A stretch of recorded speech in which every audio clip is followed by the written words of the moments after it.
बात की थी विनम्रता पर, और अब हम बात करेंगे आडंबर या दिखावे की, जो हमारे जीवन में बिन बुलाए ही आ जाता है।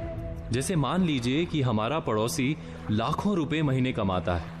वो अक्सर नए नए ढंग के फोन और महंगी गाड़ियां लेकर आता है। हम उसके बराबर की आमदनी नहीं करते, लेकिन हमारे मन में उसे ये दिखाने की लालसा जागती है कि हम तुमसे कम नहीं हैं। हम उसकी तरह की घड़ियां और फोन खरीदने निकल पड़ते हैं। हम कभी नहीं सोचते कि जाने अनजाने हमें दिखावे या आडंबर की महाघातक बीमारी ने चपेट में ले लिया है। क्या आपने कभी इस दिखावे के बारे में सोचा है? ये दिखावा और कुछ नहीं, एक मानसिक बीमारी है। हमने अक्सर समझदार लोगों को इसके फंदे में पड़ते पाया है। ये और कुछ नहीं करती, बस इतना ही करती है कि आपसे विवेचना और समझ की शक्ति छीन लेती है और एक ऐसी अंधी दौड़ में कूद जाने के लिए तैयार कर देती है जिसका कोई सार्थक अंत नहीं दिखता। मैं एक उदाहरण देता हूं। आपकी आमदनी लगभग 1 लाख रुपए महीने है, लेकिन आपके एक पड़ोसी की आमदनी 5 लाख रुपए महीने है और आपका पड़ोसी हर महीने लाख रुपए का दिखावटी सामान खरीदता है।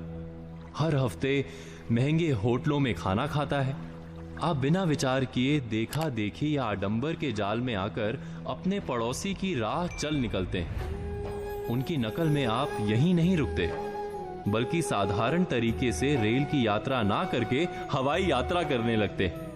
आप अपनी आमदनी और अपने खर्च के अनुपात को भूलकर केवल पड़ोसी के खर्च की प्रतियोगिता पर उतर आते हैं और आडंबर को ध्यान में रखते हैं। आप वैसे ही जीना चाहते हैं जैसे पड़ोसी या संबंधी जीते हैं। महीने 2 महीने या 3 महीने के बाद होने वाली आपकी उलझन का हर कोई सरलता से अंदाजा लगा सकता है।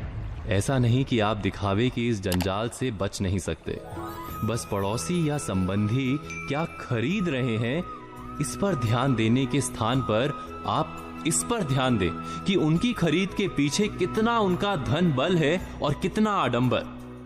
एक बार अगर आपने सरल गणित को समझ लिया तो जीवन में आप कभी भी किसी तरह के आडंबर के खेल में नहीं फंसेंगे।